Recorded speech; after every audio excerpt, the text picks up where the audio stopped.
Andrew Bleeker was most recently the new media director for President Obama's inaugural committee, and that meant that every social media, new media communication that came from President Obama through the inauguration came through Andrew Bleeker. So he told me a story that, or maybe it was Tom who told me this story, that literally they couldn't communicate with all of the people, the millions and millions of people who attended the inauguration, and tweeting and blogging and email was probably the best way to communicate with them through that process. So in addition to that, Andrew, during the general election, was the director for internet advertising for Obama for America. He also was the director of marketing for Hillary Clinton's campaign prior to that. And as he just reminded me, we're all one big administration now, so everyone's friends. And Andrew is now principal and founder of Cicero Interactive, and they do online strategy and for some of the biggest names in both the public and private sector. So without further ado, Andrew Bleeker. Gosh, thank you. Thank you very much. I think we need to come up with a name we need to decide between new media, social media, digital, interactive. We may have to pick one today. We'll see where we are. So I appreciate you all sticking with us till the end of the day here. Hope everyone's had coffee and can make it through one more presentation.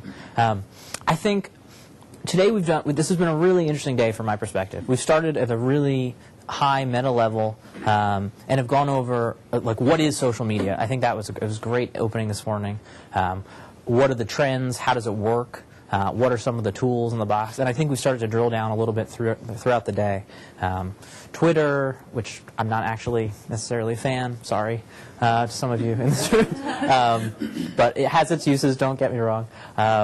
Blogging, reputation management, fundraising, some of the different objectives. And I think from my perspective, I'm very fortunate to have had a great opportunity to test and learn through some really high-profile, really large experiences in politics. And what we tend to find is that the space is moving so fast, and as a result, innovation tends to be driven by the largest organizations and some of the most high-profile organizations. So in particular, a lot of times that happens in politics because it's easiest to get people ginned up a little bit because it's easy to get them angry. It applies to more people. It's not just people with this condition or that live in this city or that. So as a result, it's in a lot of ways for a change for us, because in politics we're used to be told that we're behind, the corporate world and everyone else, and oh, shouldn't we catch up? For a change, all of a sudden, much of the innovation in this field has been able to come through these large-scale programs that we've been doing in politics. So I think the trouble, however, is that there's very little institutional sharing of knowledge. For instance, on a political campaign, the campaign ends the day of the election. The people disappear. There's no time to sit back and say what worked, what didn't work. In our case, we had to govern and pick a government, which was unexpected, from my perspective anyway. So there just isn't, and for also proprietary reasons, they're competitive firms in the space. I'm one of them. So there are downsides to sharing information. And as a result, it's been really hard for nonprofits to learn what works, to stay up to speed, and to figure out what to do. So one of the things I'd like to do today I think that this is going to be as pragmatic as possible, to try to take the larger picture of the day and boil it down to lessons, particularly from the Obama campaign, because I think that's probably what most people want to hear about, and then how does that work for a nonprofit? And in particular, I'm going to go over my five recommendations, and then we'll try to. And as we're going through these, I would just say, kind of start thinking about what's similar, like what are the trends that run through the five things I want to talk about, and then at the end we'll have a little quiz. So we'll see who's paying attention. Okay, so really quickly, was this Obama thing a big deal? And just on the number side, online, it's actually fairly staggering. We're a little surprised ourselves. We raised over $500 million online, over 3 million donors. Generally, in a presidential election, there's something like 500,000 donors. Very few people actually donate to most political campaigns at all. They're driven by high-dollar donors. This dramatically changes who has influence over a constituency or an elected official. We had over 13 million people on our email list. That actually doesn't sound like a lot, but believe me, it's very hard to get them. and is far bigger than certainly any other political or nonprofit list to that point. I think this is one of the most interesting statistics, is that there were over 200,000 offline events organized through the online interface and actually held on the ground. And I think what I'm really going to start talking about is how online is a tool. And this is actually a great transition to the next slide, which is, okay, online is a tool to help us accomplish the objectives our organization already has. We're not an organization. We as a presidential campaign, or us as a nonprofit organization, has a goal. We have an issue we want to advocate for. We're trying to win an election. We're trying to raise money for a disease or a cause. We have offline goals of some kind. And so the real question here is how do we use online to achieve them? And what everyone asks me is, what is the secret sauce? And as much as I would like to tell you George Bush, which really helped, and we thank him, from the bottom of our hearts for that. There's not one thing. I think what I'd like to do is go through these 5 broad topics. The first one of which you'll see, some of this is the downside of having to go at the end of the day. I think that I generally agree with all of the meta points made today, and particularly this first one, which is about goals, shockingly. But so as we go through, these are kind of the broad 5 things that, and by no means these are gospel, and by no means am I speaking by it now on behalf of the Obama administration or anybody else, but me. These are my personal opinions only. 5 tips for success. 1, have a goal. How many times have we heard that today? We can't all be wrong, so I do recommend that. 2, build a community. We've heard a lot about communities today. We haven't really talked about where they come from. 3, engage and empower supporters. We've heard a little bit about this, bring supporters in, but we haven't delved too deeply. 4, capitalize on moments. We're going to get into this in a big way. 5, test and test again. So far, so good? Great. Okay, have a goal. We've all heard have a goal. People and organizations have gone into online and social media for a lot of different reasons. Us too. A lot of people, we always say that the most dangerous person in marketing, the 2 most dangerous people in marketing are, the 55-year-old who thinks they can get through their career without having to learn social media, and go through it. They'll escape in 10 years without having to ever learn it. And the 25-year-old who doesn't think they need to learn traditional media. I think the way I look at social media is that it's a means, not an end. And that's technology, too. That's all of these things that we're talking about today. Like, for instance, so as a result, there are a lot of people who will kind of go part way. They'll say, I need to look hip, so we're going to build a Facebook page because my boss says I should do Facebook, though neither of us understand what we're talking about. So people do Facebook for Facebook's end, or Twitter for Twitter's end. And that's not really helpful for the organization. It might make you look a little bit hip as a campaign. I guess that has its uses, and if that's the goal, okay.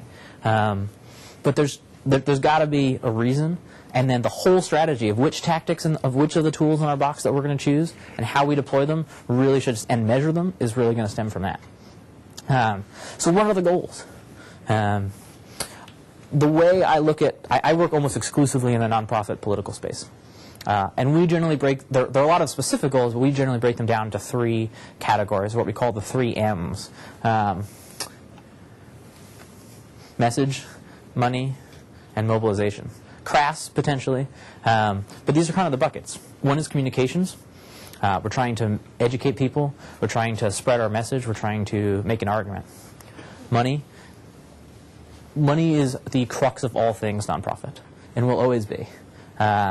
Fortunately, there are people like the Comcast of the world that help us out, but it's tough out there, particularly times like these. Donations are down. It's the first thing to go is the disposable income. It's it's your donations. So there's no question that fundraising is always going to be at the heart of the nonprofit world, and the more we can use, and in some cases, some nonprofits obviously have a broader appeal. than others, but I think money is always going to be at the heart of it. And generally what we find is that money comes first in social media.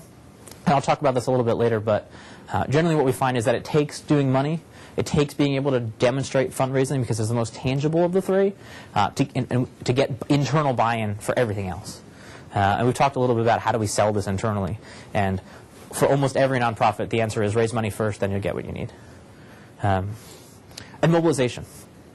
Mobilization or organizing is how we go offline, how we accomplish offline goals. Are we trying to organize people to knock on doors? Are we organizing Walk for MS? Are we getting people to go visit their congressman, or to make phone calls, or you tell me, to volunteer in their communities or coach a Little League team? How do we actually get people to do something? That's kind of in some ways the hardest, but definitely the third bracket of that three. The more specific you can make your goal, the better. It's good to have a priority. First of all, number one, when I sit down with clients and or even campaigns, and we say, well, we're about to launch an online program. What would you like to do? Would you like it to raise money? Would you like it to communicate? Are we interested in focusing on a message? Are we interested in getting sign-ups? Are we interested in X, Y, Z? They say yes, yes, all of those things. One goal, folks. Trying to do all these things almost inevitably will hinder all three. So I really strongly recommend just one of the goals at a time. And the more specific you get it, instead of mobilization, I want to bring 100,000 people to X. I want to bring 50 people to this event. The more concrete you can get it, the better able you are to tailor your needs. This is just an example of a very concrete goal we had. So we weren't just as a campaign, we had the same problems. We said, well, we've got fortunately we have a lot of supporters. We know on November 4th we need to get more votes than the next guy, but that's a long way away.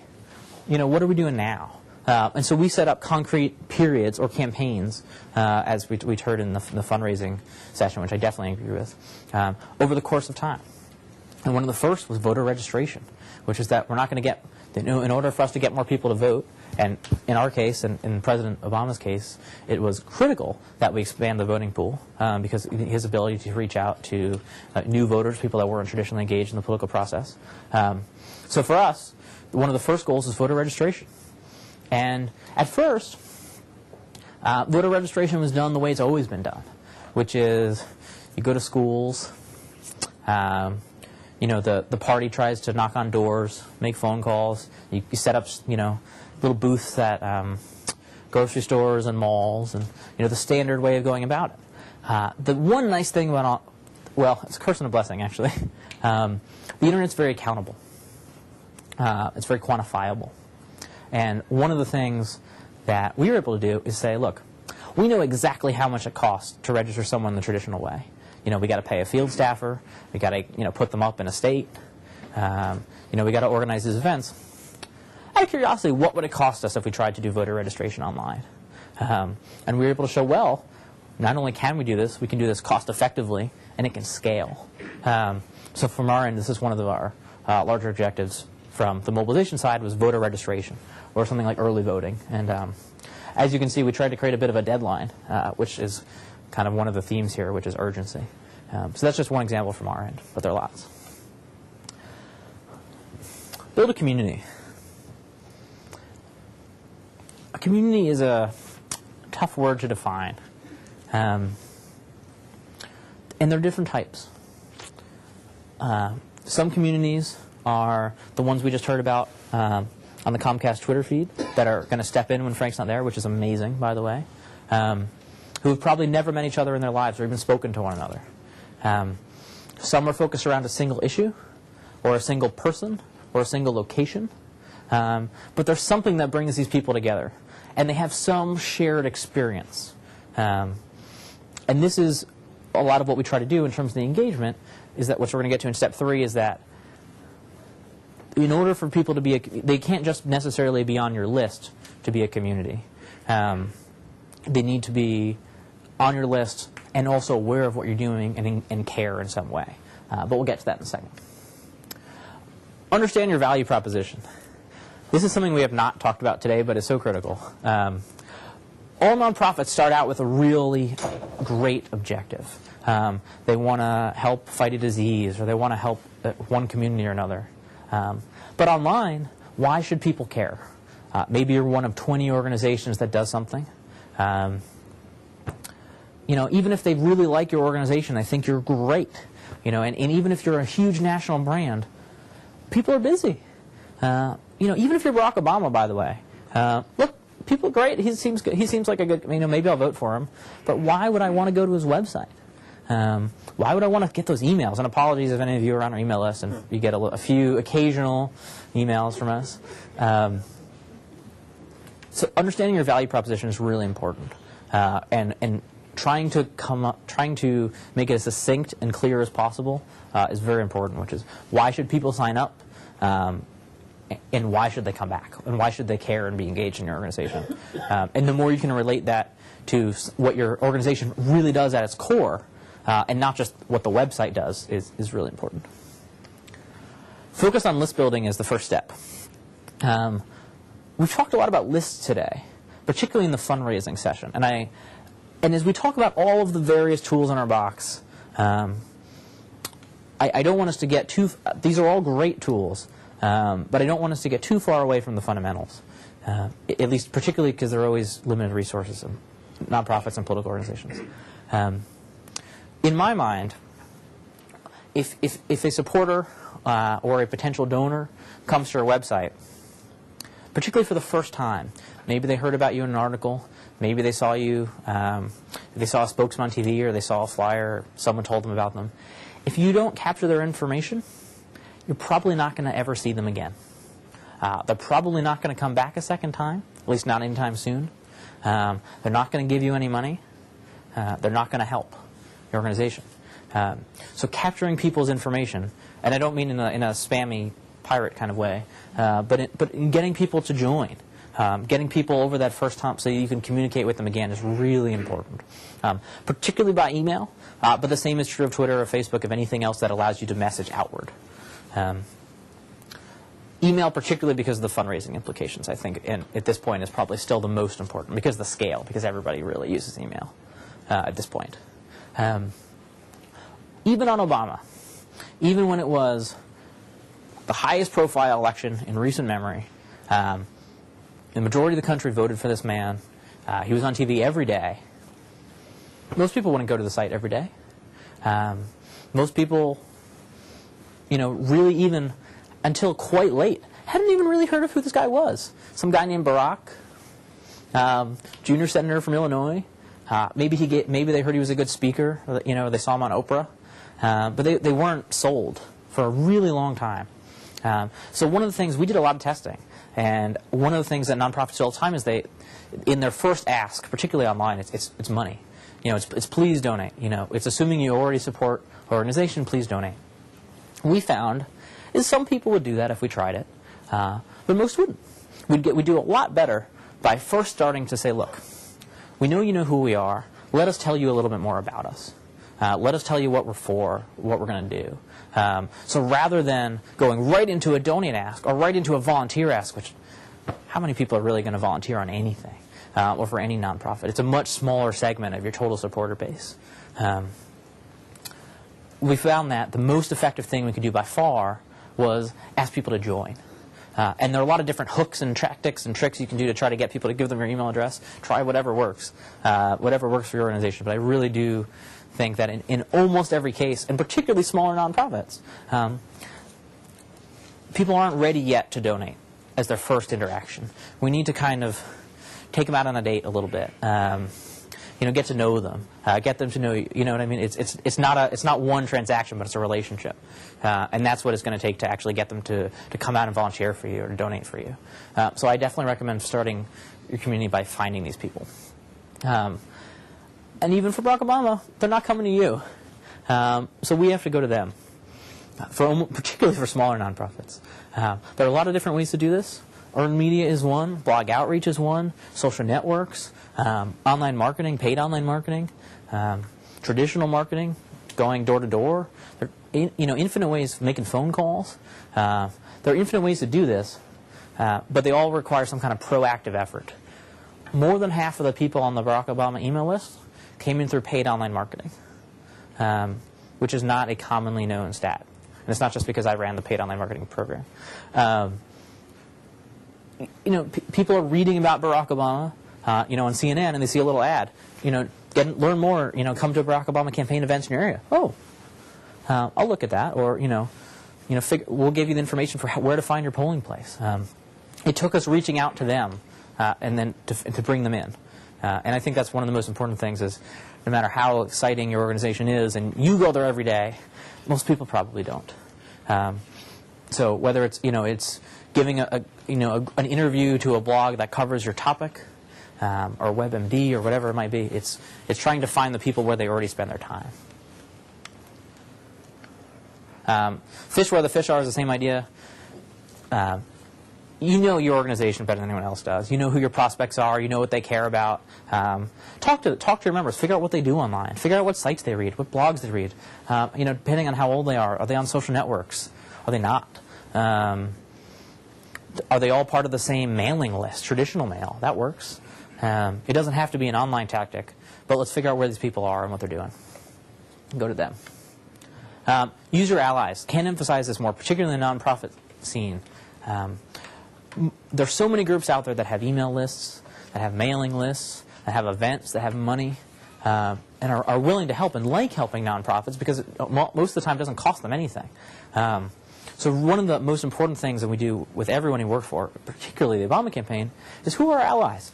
If we were to do a big push, who could we go to? How could we get this out there?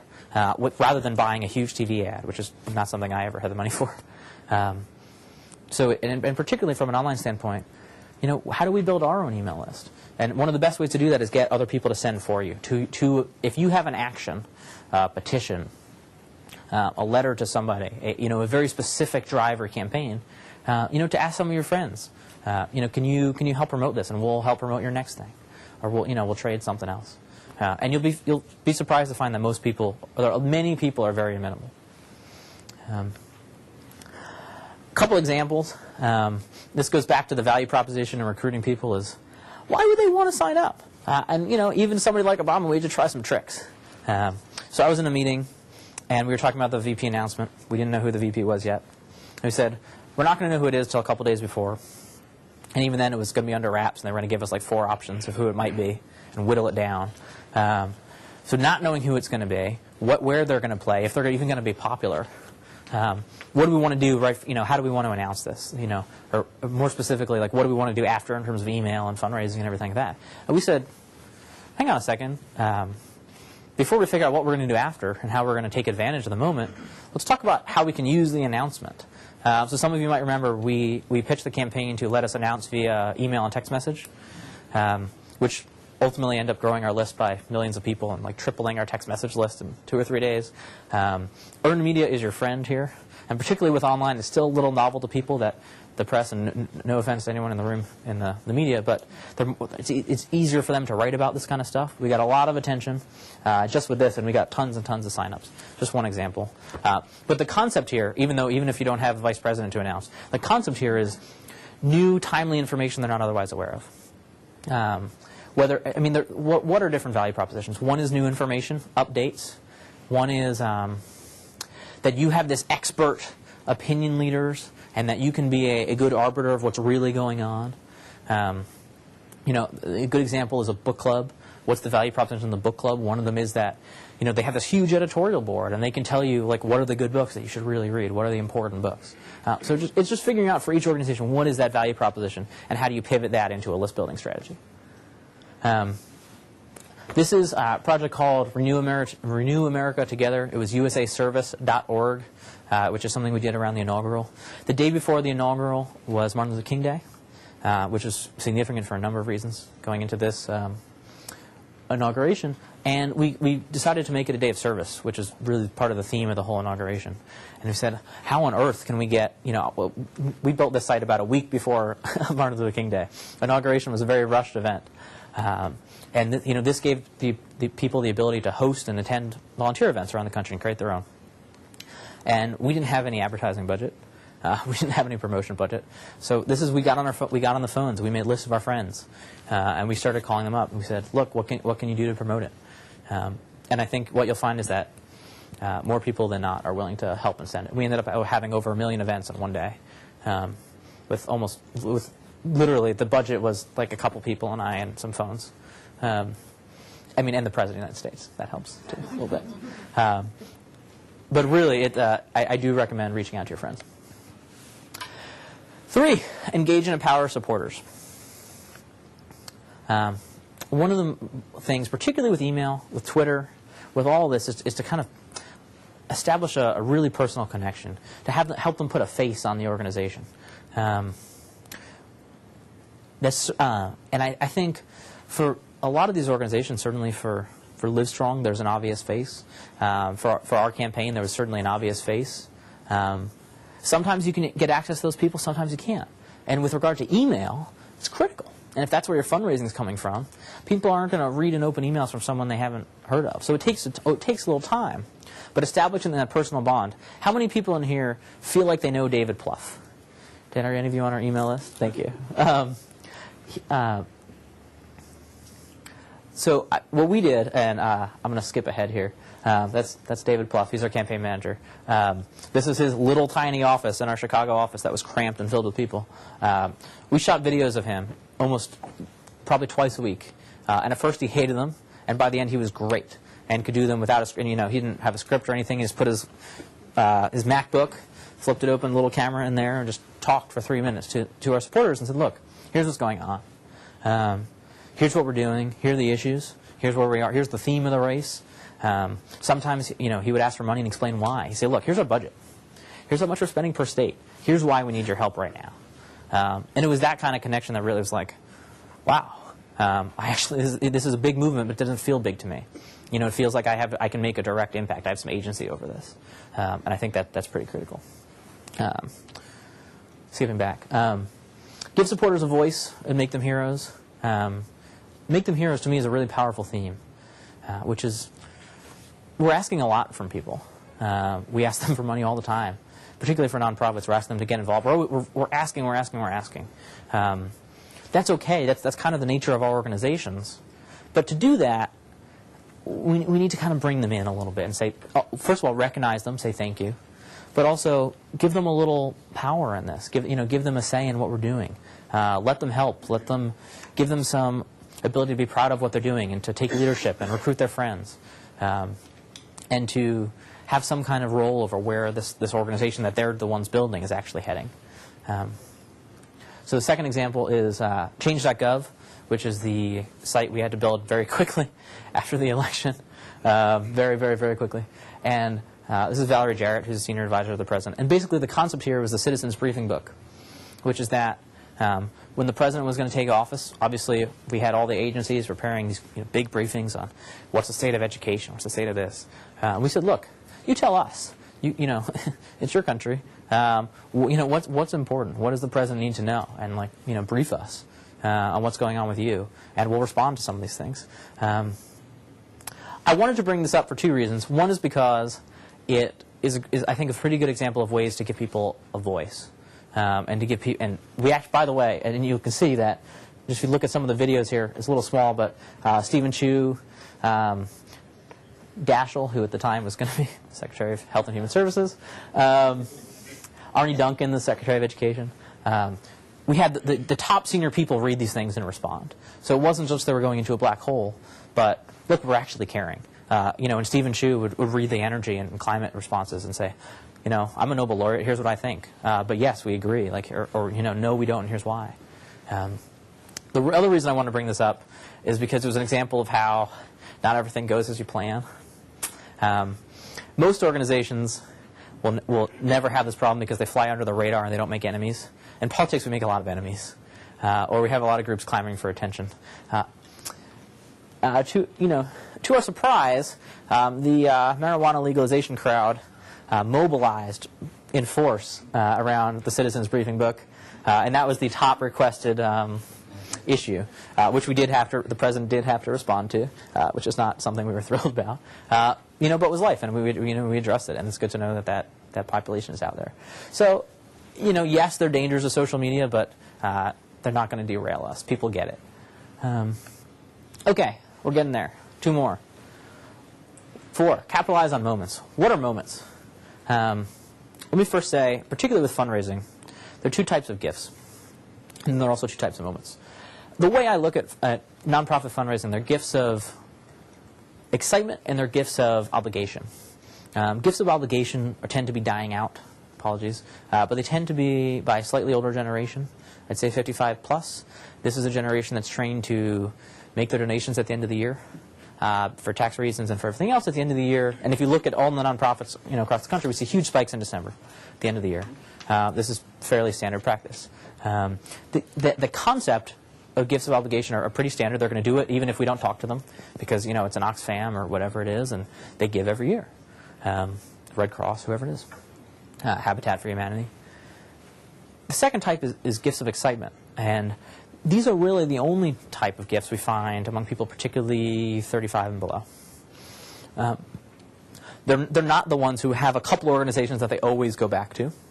They're not trained to go at the end of the year and make their contributions. But they're open. If they see something that makes a lot of sense to them, or they see something that's urgent or neat, they'll get involved. They'll contribute. But they might not have a ton of, that interest may have a lifespan, and they may tune out pretty quickly again.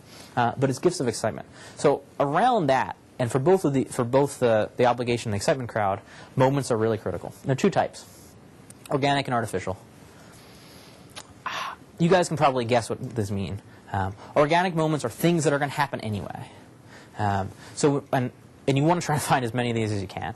So one of the things we recommend is that take a long-term look, step back with your team, and say, over the next 3 months or even year, what are the big over the next year? What are the big moments in our organization? If we're a school or we're a university, we probably have graduation, reunion, beginning of school, homecoming, something like that. If we're a not-for-profit, we have certainly end of year is a big one. Maybe we have an end of quarter fundraising deadline if we're a political organization, or there's a big event. We have an annual conference every year, or an annual offline fundraising campaign. What are these moments that we already have? Offline fundraising campaign actually falls into the second. Sorry. And then the question is, what do you do the rest of the time? Because that's when most of your excitement comes in. That's when most of your money comes in. What do you email people about the rest of the time? So that's when we talk about building campaigns. Oftentimes what we need to do is generate artificial moments, particularly for fundraising, but not just for fundraising. Because it's around these moments, it's around deadlines, it's around urgency that we see these spikes. And we saw that really well with the Human Rights Coalition chart where the fundraising came in right before the deadline. Artificial moments, every group has can come up with its own. We certainly came up with that VP push, though that I guess it would have happened to some extent anyway. Coming up with one of them here is dinner. We called it Dinner with Barack, and it was it was a contest basically. We figured what do people actually want? They want to meet him. He's the celebrity, so we tried Dinner with Barack, and there was a 2-week lead up when people could register or donate or whatever how they needed to get involved. And if they won, and people could come have dinner with Barack. We filmed it, interviewed everybody, talked. The whole thing was live. Another one is reaching some kind of fairly meaningless number. So in our case, it was in this case, it's actually fairly meaningful, which is 1 million people donating to the campaign. And as we got close to that, we really pushed the number. We said, look, we got to get to this number. This goes back to the Dean campaign's famous bat. If you've heard of that, they put a bat on their website and they said, you got to help us fill the bat, with donations. Not like they were the first people to think of it, but setting a goal and trying to beat that goal is an important one. So coming up with those artificial moments is really important. 5. Test and test again. This gets a little bit more into the practice than most of what we talked about. But I did want to include it because I think it's really important. Every organization is different. Every donor is different. Every website's different. And there might be one. There's certainly some standard best practices. But the difference between like a generic website or a generic action And a really good action can be not just 5–10%, but sometimes it can be 5-fold or more, 10-fold. So one of the things that we really recommend is testing. What are we testing? Often we talk a lot about conversions, and this is what I say if people coming to your site, we want them to do something. It doesn't really matter what it is that they do. If you're sending an email and you want people to go volunteer, great, that's your action. If you want people to make a donation, great, that's your action. We want them to give you your email address, that's generally the lowest barrier. Great, that's your action. But we really want to maximize the number of people who start that process or receive our message that finish that process. And the amount of people that are lost along the way is generally a lot of money, a lot of resources left on the table that could be remedied if there's a little bit of testing involved. Select tactics. So this is kind of, to me, the big lesson of the day is we've learned what are the tools in the box. And we've talked about a lot of them: Twitter, blogs, social networks, text messaging, video, paid online media, offline media, surrogates. Which tactics actually, particularly with nonprofits, whether or not these things cost money, they're always limited resources and time. And maintaining this stuff is not easy. So I do encourage you to go broad, but not only to the point that is useful. Oftentimes what we find is less is more. One reason is that it helps to get a critical mass of people around something. It's hard to have a community if you have, for instance, a lot of people have 10 blogs. They have a blog about, if it was an environmental organization, they have a blog about global warming. They have a blog about this animal. They have a blog about the rainforest. And sometimes it's a small group. Maybe they have one person reading each blog. It's not enough to have a discussion. So there's definitely a critical mass factor. There's also, can you really keep all those blogs engaging? That's a lot more to do. It's a much bigger lift. So definitely we find that figuring out which places to spend your resources and your time is really important. Text messaging can be great if that matters to your organization. What is the goal of text messaging? If your value proposition is that you provide the latest and best news on an issue to people that really care, text messaging makes a ton of sense because they can get it on the go. If you're a membership organization like a union, or people are long-term members, it can make and people really care about your organization. Text messaging can make a lot of sense because you can keep them updated with neat things. It can be a useful way when combined with email to help with fundraising. But just to do text messaging for the sake of text messaging may not help you in many, many cases, unless there's a reason for it. ROI. Does everyone in this room know what ROI means? Return on investment. I can't tell you how many new media operations, or whatever we're calling it these days, that are never measured at all. It's valuable enough to the group just to be on Twitter. And there is a value there, don't get me wrong, but what is it? And in some cases, it's a lot easier to measure than others. Fundraising is certainly a much more quantifiable metric. Messaging is a little bit harder. Who's getting your message? How persuasive was your message? Did you change people's opinion? But these are the kinds of questions we need to figure out and start and find a way to measure. And there almost is a way. There's almost always a way to measure this, and it doesn't involve polls. Generally, would very much discourage the poll tactic unless you happen to have the money for that. But there are actions that we can come up with, and this takes a little bit of thought. But what are the actions that we can measure? One example I give is the tax cut calculator. We were getting beat up a tremendous amount in October. McCain was hitting us on taxes. Obama was going to raise taxes.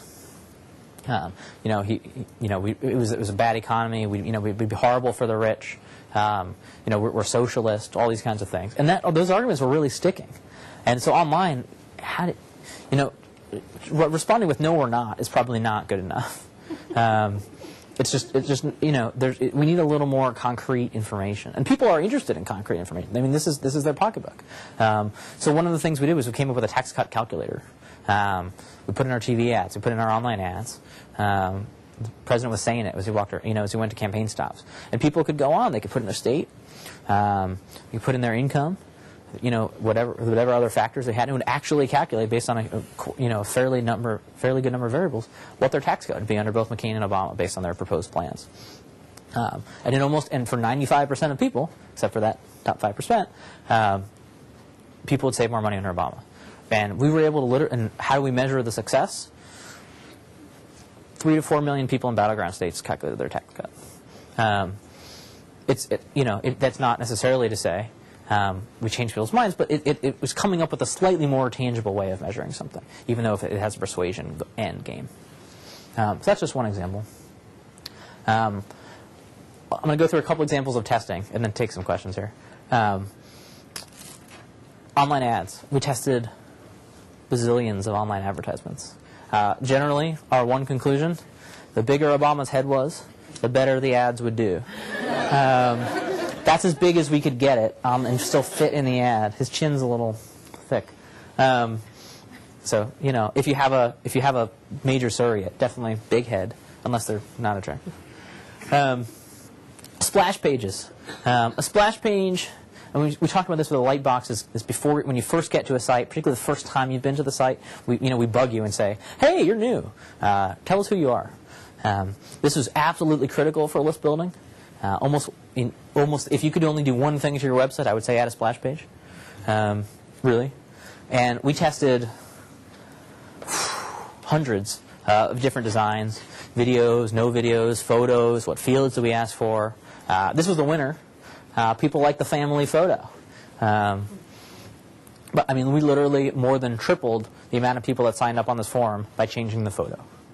And to us, that's a lot of money and a lot of votes. I definitely recommend that as well. Vote for change. This is one of my favorites because this kind of touches all of our points. What do we really care about? Our real offline goals were votes, ultimately. So whether it was voter registration, early vote, or get out the vote efforts, we really care that people found their polling places, learned where their early vote location was, or registered to vote. And we knew it was a hard process. We knew it was different by state. And we knew that's really what we wanted our whole online program to focus on in our battleground states. So things like Facebook applications, iPhone applications. We did them, but only very late and with a very specific goal. So our Facebook application for the general election was vote for change. It wasn't learn about Barack Obama. It wasn't like happy blog feed from Barack Obama. It was focused on the objective we cared about, the only objectives we cared about for those people, because they weren't going to give us money anyway. Facebook, not going to give you, probably not going to raise a ton of money on Facebook.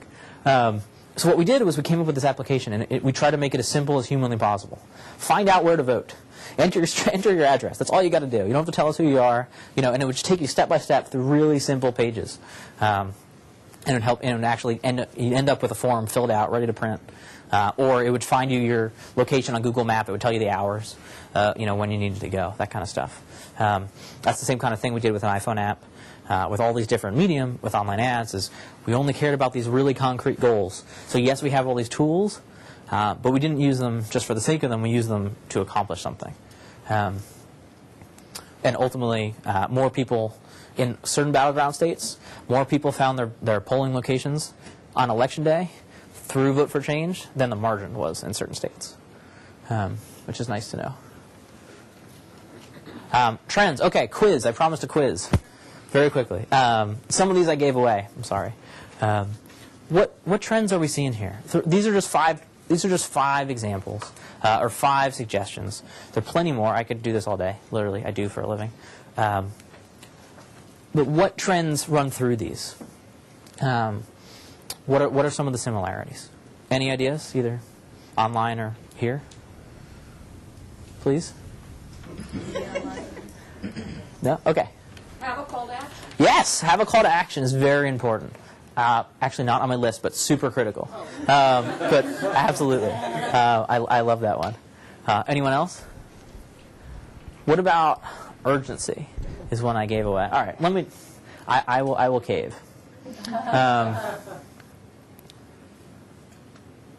Okay. through all the different things we went through all the 5 suggestions that I made, I think there are a couple common themes and similarities. That no matter what your organization is, no matter what you're trying to achieve, these things are prevalent and important to your decisions. One is, which metrics do you care about? We talk a lot about metrics, we talk about ROI. If we pick the wrong metrics, we're going to miss the whole show. So again, from our end, it was votes, it was voter registration. And this is why I say be as specific as possible. So do you care about how many hits you get to your website? Maybe, but you're probably, if at all possible, if you can make it an offline metric, or the more tangible the metric you can make it, I think the better for you. You want to raise money. You want to get people in your office volunteering. Whatever it is, the more specific objective you can come up with, the better. 2, passion. This is a tough one. But to get people to donate in this economy, to get people to volunteer, to open your emails, I think one of the most important things is that they have to care. They have to want to help your organization. And there are a lot of things we can do that I talked about to help with this, to personalize it, to show stories, to make people heroes, to give them power. But we've got to find the passion. And in nonprofit world, it's certainly easier than in the corporation side. But in almost all of these, you started these organizations, or you run these organizations because you really fundamentally care about what you're doing. We've got to find a way to tap into people who agree with you, or to make them agree with you, because it's that passion that's going to get people to do everything else you need them to do. 3 is relevancy. Relevancy and urgency are related, but relevancy is what's going on right now,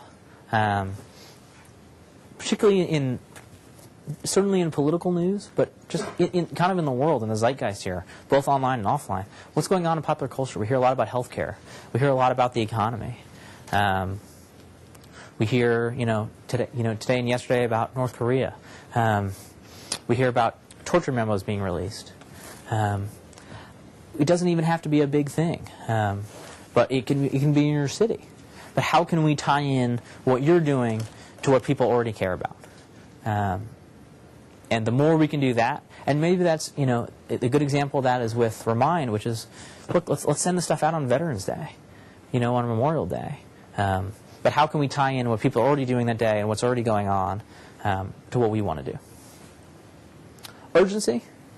Why do they need to do it right now? You're around all the time. You're going to be around for years. I really don't want to bother to get my credit card out and make the donation. I really don't have time to go in this weekend and volunteer for your organization. Why should I do it right now? And oftentimes they're really good reasons. But if you run the same program at Habitat for Humanity or in a mentoring program every weekend all year, why this weekend? And this is part of what moments are for. Because what we generally find in all of these, unless they have a horrible experience when they try it, getting people over the hump to do something the first time is absolutely critical, because then they're far more likely to do it again. The people who donate are your best prospects to donate again. Same with volunteers, same with everything else. So if we can get people over that hump once, to create some urgency, to get people in, that gets them on a track, and they get into a habit of a certain behavior, that's what we want them to do. So creating the urgency is really important to getting people over that hump. And maybe that means we need to give them an incentive. We're giving them the T-shirt, or in our case, we tested all sorts of card magnets. I don't know if you got emails about card magnets from us. If so, card magnets were the absolute hands-down winner. I don't even really know what a card magnet is. I didn't have a car for the whole election. It's like a bumper sticker without the without the sticker part, so you don't mess up your car. Hands down, we tried signs, we tried T-shirts, events, whatever it was. The card magnets, people were all about the card magnets. So whatever it is you got to do to get people over the hump, creating some sorts of urgency and incentive is really important. And lastly, brand. No question it's easier if you're Barack Obama. But in all these cases, whether it's the Lance Armstrongs or it's the Reminds, they start somewhere. They start from not having a brand and become known as the organization. Oh, they're the organization that does X, or they're the organization of someone. But particularly in the nonprofit world, one of the most important things is credibility. There are a lot of organizations out there that are competing for money and competing for attention. So Why yours? What is your brand? How do we make that consistent? How do we promote it? Most of it doesn't cost money, but the more we can do with that brand, the more, say you're a relief organization and there's a hurricane. How do we get people to start thinking about you? Or if they see it, they see somebody talk about you in the paper, how do we get them to think, oh, I really love that group. They have that guy or they did that thing. What is your brand? When people think about your organization, what is it? And online, where you're very much at the whim of traffic, and traffic is king, as we talked about, or attention is king, the brand is really important. And that's, whether the brand is a trusted blogger, trusted Twitter person, David Plouffe is going to tell you what it's like, tell you what's really going on. Whether a brand is a logo or a slogan or something, it's really important. Okay, that's pretty much it. I hope that I hope that you weren't expecting a aha. This is how we won moment. I think really, in terms of to be totally honest, I think we had a lot of the things go right for us at the right time. We had the right candidate in the right time period, with a campaign manager who was entrepreneurial and was a skeptic at the beginning, and he'd be the first to admit it. Knew that we needed grassroots support, knew we needed to run a different kind of campaign, but he's a little older. He thought the web was a place where we put up a website. We maybe we do some op research on our opponent because we look at what's on their website. But he was open, and if we could prove that this worked, he'd invest in it. And I think that's an important culture within organizations as we try these different things. We're not going to get everything right. We're going to try a campaign and it's not going to work. We're going to try a new social network and it's not going to work. That's okay. Let's not do it for a year and then realize that. Let's try to figure it out quickly. But it's okay to shoot and come up short as long as we're willing to get back on the horse and try something else until we get it right. And then when we do, we find a call to action that works. Whatever, let's invest in that. Let's get some staff in there, like the Twitter program. Let's figure out how we blow this up, how we really make it a big thing and capitalize on it. So that's kind of my view of a lot of the Obama campaign is that, we had absolutely the right candidate, brilliant, historic, honest, really wanted to change the way things were done at a time when people were fed up. We had a campaign manager that was willing to try new things. We had a team that was really dedicated and was pretty skilled at some of those things. And a lot of things went really well for us at the right time. We have questions for you. I'm sure. Okay. From the web, here's one from Andrew.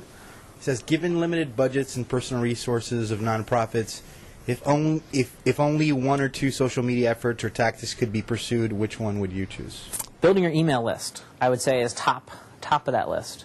To me, that's the fundamental, particularly if there's any fundraising need at all in your organization, or really any advocacy need. Email is just absolutely critical. So if you could just do one or two things, I would say, make sure your website is optimized at least a little bit to capture email addresses. You should be asking people frequently to join and give them some reason to do that. And it doesn't have to cost money. You just put, the main box can say, join XYZ. We can put up a splash page. But if we could only do one thing, I would say start building that email list. Sorry, no? Anyone else in here? I have another from you. Oh. This is from our Mirror conference in Boston. Okay. And it says, at the end of the campaign, there was a big push to collect cell phone numbers. Do you see the focus of online organizing in the future revolving around cell phone numbers or texting, etc.? If so, how might that look? I think they're good question. I think there are a number of factors here. One is politics differs a little bit in the mobile realm from the nonprofit space. There are political, particularly federal rules that limit what we can do currently with political campaigns and cell phones. For instance, we can't make political contributions yet via cell phone the way you can to a nonprofit. So it's a little bit limited in that sense. So political is still a little bit behind. But I do think by and large, as we're seeing all of on, is becoming more and more mobile. So as that starts to happen, I think campaigns and nonprofits have to follow. Hit me.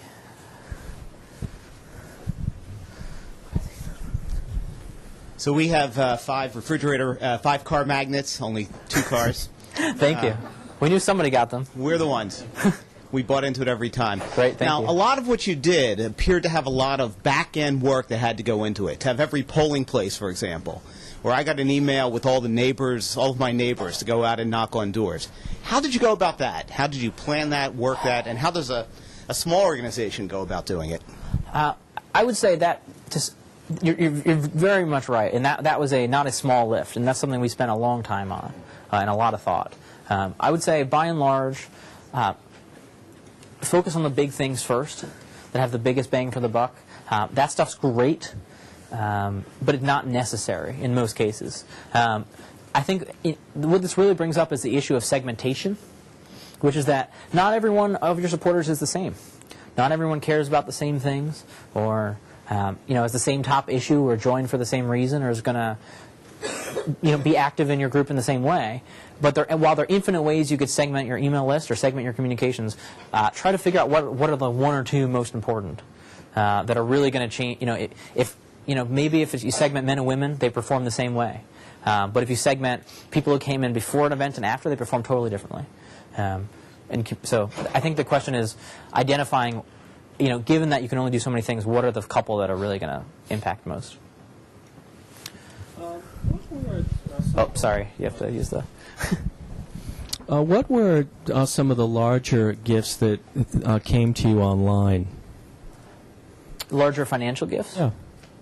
You mean moments when we raised the most money, or like biggest individual gifts? No, the biggest individual gifts. Actually, because of federal law, we were capped. So you could only an individual can only contribute $2,300 in the general election. So we definitely got a number of people who maxed out. If people were even close to maxing out, which is reaching their limit, we would try to help them along. Say, "You're so close! You only have $500 left." But unfortunately, which is something clearly supported our campaign, in that we were for more donors rather than larger donors. But there's just a federal cap on that in politics. In the nonprofit world, at the end of the year, you can really see some big donations in particular.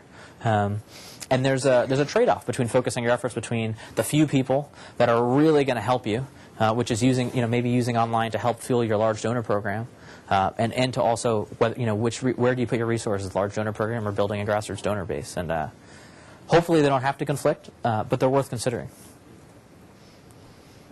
We've got another question, and I think it's going to be our last question, maybe one more from the room, but this is from Mark, and he asks, how much time should someone reasonably expect to spend on Facebook, Twitter, etc., when you're focusing on return on investment?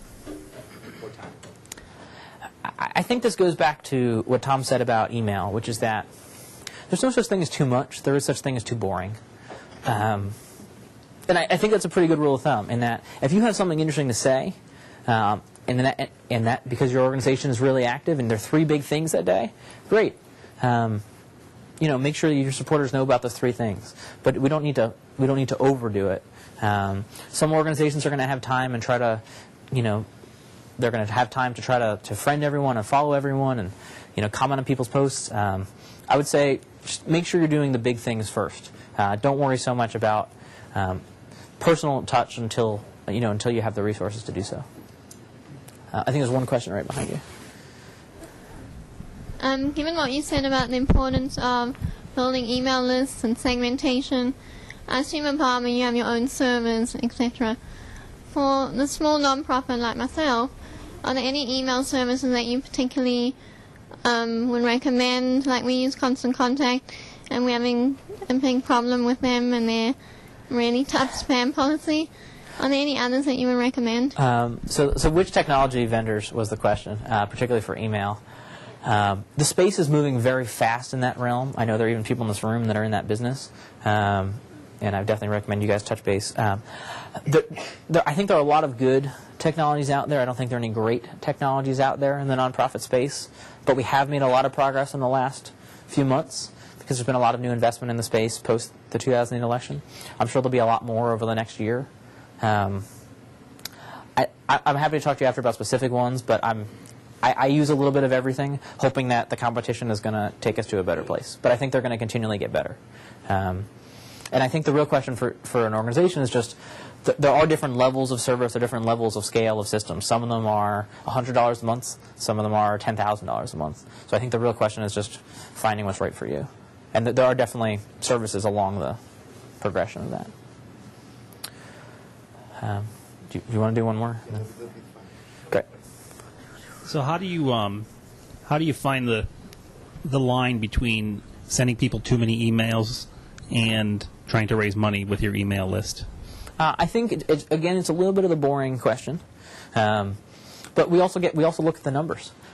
With bulk email, you can see who's opening your emails. You can see who's unsubscribing from your emails. You can see how they're performing on continued communications down the line.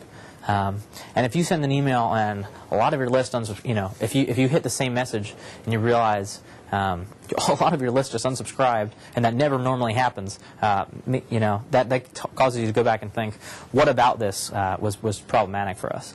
Maybe we don't go down that realm again. But generally, we find that if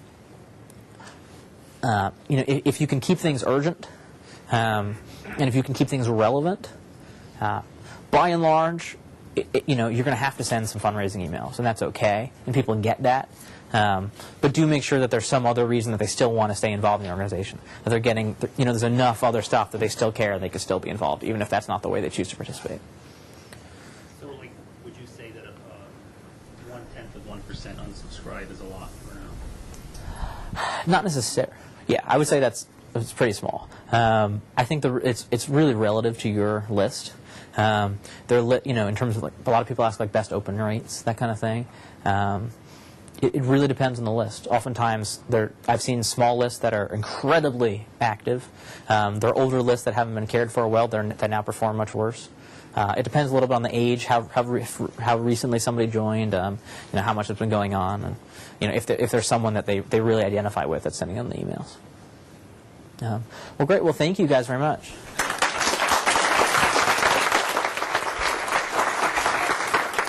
Thanks, everyone, for coming.